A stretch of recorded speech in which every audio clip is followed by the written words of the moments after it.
Ayan guys, kumuha na tayo ng ipa. Papalit tayo ng ipa guys. Ay naka.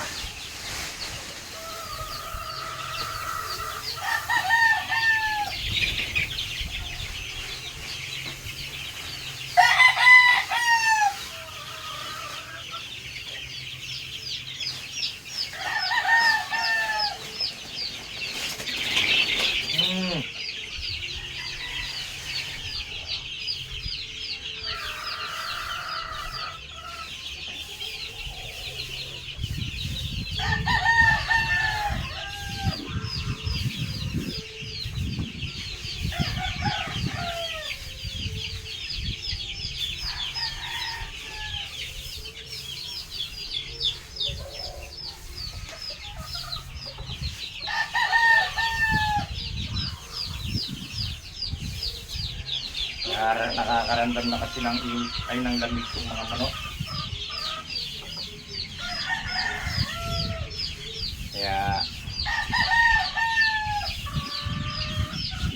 Kaya bibili tayo ng electrogen para makaramdam sila ng init.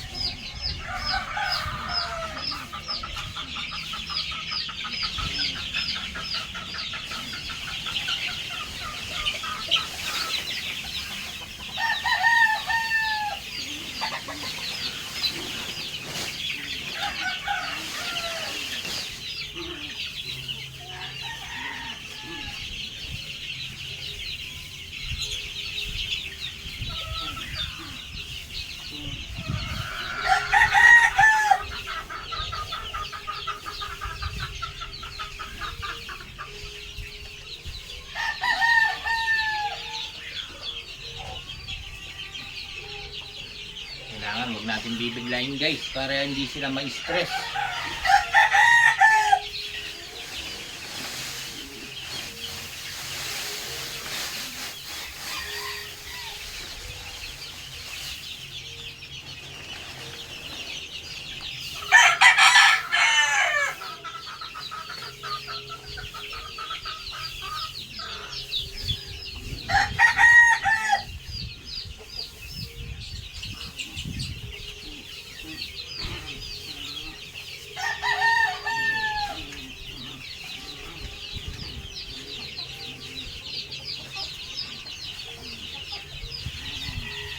Ayan guys, natapos na tayo. Lagyan na natin ng bagong ipa. Nakawala sa mga sisiw na bagong pisa. Ayan na sila guys. Mga ano na sila. Tinanggal natin yung luma. Ayan. Hanap na lang tayo ng electrogen. Bibili muna tayo ng electrogen para makaramdam sila ng init sa katawan. Hindi tayo pwedeng magpaligo, wala tayong kulungan eh. Okay guys, maraming salamat.